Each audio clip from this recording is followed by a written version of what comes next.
Digication ePortfolio system offers integration with your Blackboard course so that students can join the course, create an ePortfolio, and share their ePortfolio with both you and other students in the course. And a few quick steps.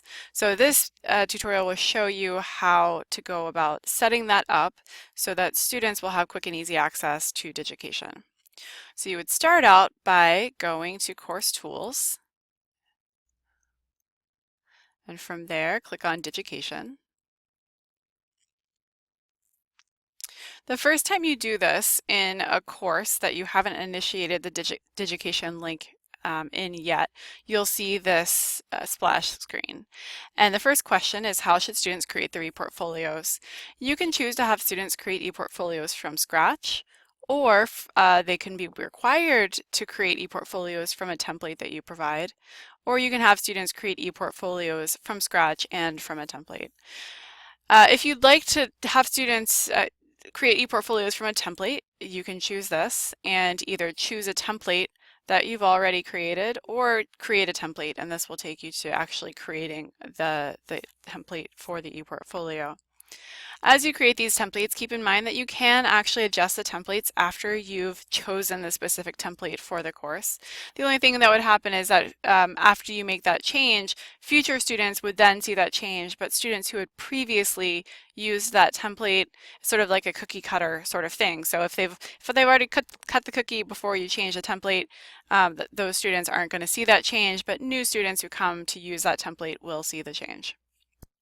So that's to say that if you know that you're going to use a template and you're sort of finished, but you aren't quite finished yet, feel free to just choose that template, knowing that you can make adjustments before you open the course to students. Okay, so from here, I'm going to say that students should create ePortfolios from scratch.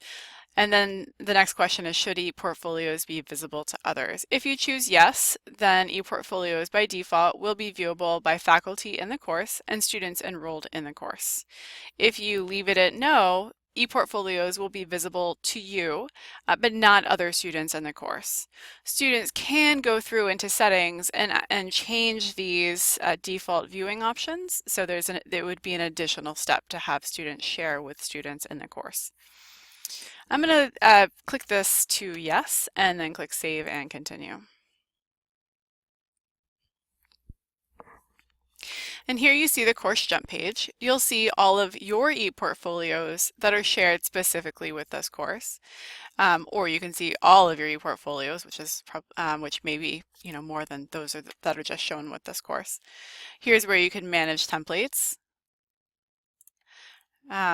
And then you'll also see any assignments that are associated with this course. We'll take a look at the assignment creation process in a moment. And then you can also see all portfolios shared with the course. So if students haven't signed in and created an ePortfolio yet, you won't see anything in this area. But once they log in and create their ePortfolio, you would be able to see their portfolios show up in this area. So you can stop there, or you can create an assignment that's integrated into Digication. And what that does is it allows students to submit an ePortfolio in a way that Digication takes a snapshot. So for instance, if you would like for students to submit one section of their ePortfolio on a particular date by 11:59 p.m., you know that if students have submitted their ePortfolio, that will be a snapshot. You'll be able to see a snapshot of that section at that time. Whereas if you had just asked the students to send you a link, you don't necessarily know that they had completed the assignment by that time. So it allows you to sort of enforce deadlines, but it also allows you to see an ePortfolio at a particular state, whereas you can ask students to continue working on their ePortfolios and kind of see the progress through the different submission dates. So I'll create an assignment by clicking New Assignment. And if I already have courses in Digication, I can click on those particular courses, because you can visit Digication separately to create courses. Or I can create a new Digication course that's associated specifically with this Blackboard course. I'm going to click OK to create this new Digication course that is linked with this Blackboard course. And assignment name, I'll call this Project 1, and add assignment. So it used to be that in Digication, if you created an assignment, that was really just an envelope. And then you'd have to go and add assignment steps to support the workflow, whether you have different steps for an initial submission from the student, and then maybe a peer review step, and then an instructor rubric step, and then another submission for the final draft. And so it can go on like that. A recent change has it that once you create an assignment, it creates that initial step for you so that you don't have to go in and create that initial step, but you can edit it. I can go in and edit the assignment if I don't like the terminology they use, student submission, and if I would like to add a description. So I'm going to click edit here, and here it says student submission. That's fine. If you want to set a deadline, you can do that here. And you can also determine whether you would like students to be able to make changes after the step has been completed. Now, if you say yes, it's not going to let students make changes past your deadline if you have a deadline. So you can kind of keep that in mind. It just allows them to submit early, but then realize if they made a mistake that go back and make some changes and do another submission. I'm going to click save. You can add another step, and this step might be something like a peer reflection. Add the step. And you can choose if there's a peer reflection. You also have the option of choosing whether the faculty and assessing peer can see it or whether student being assessed and the assessing peer can see it. So there are those options there. I'm going to click save. Oh, one other thing about the reflection and rubric items is that where it says this step assesses, you would actually have to choose which step it assesses. Because remember, there may be multiple steps and multiple submissions if there are multiple drafts.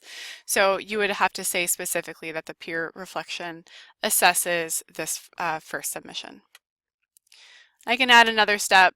This might be evidence. Evidence is what Digication uses to refer to a student submission. I'm going to say add this step. I'm going to go in and edit it, and this is going to be a second draft. Maybe we'll just call this final draft for the purposes of this tutorial. Final draft. Save. You can add some description there if you'd like. And then maybe I add one final step because if you stop there, then there's no place for the instructor to provide feedback. So maybe I have a teacher rubric. I'm going to add that step, and I'm going to say this is going to assess the final draft.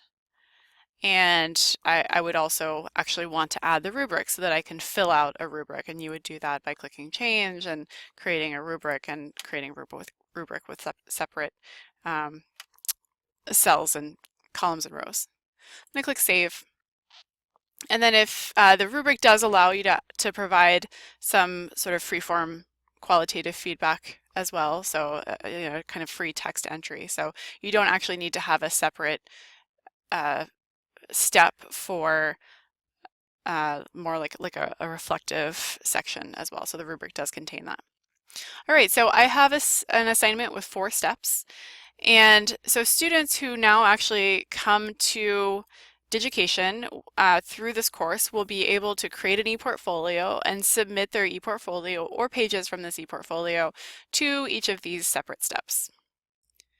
And then one more step for setup that I would recommend is that back in the Blackboard course, I would go and add Digication to the side menu so that students know how to get to it very quickly.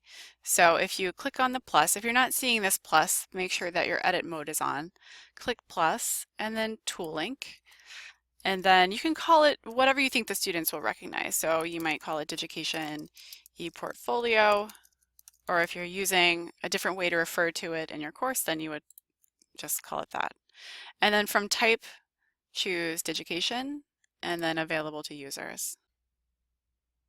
So you'll see it shows up over in the left menu, and when you click it, both you and students can use it to access Digication quickly and easily. So if you have any questions about Digication, integration into the course or assignments, anything else, please email ats@neu.edu.